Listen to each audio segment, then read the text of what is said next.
In the medical and food industry, cleaning agents are not always enough to kill off unwanted microbes. For a completely sterile environment, putting the HMIs into an autoclave can be necessary. What are the dangers of cleaning an HMI in an autoclave? An autoclave uses heat and vapour under pressure to kill off microbes.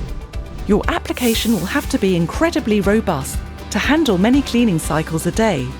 For example, already 10 cycles would make an elastomeric control panel too dry and peel off. How to design the best solution for a sterile environment.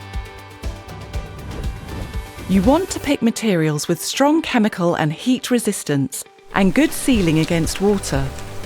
In addition, you want a material with a texture that is too smooth for the bacteria to settle and grow on, for example, stainless steel or special plastic.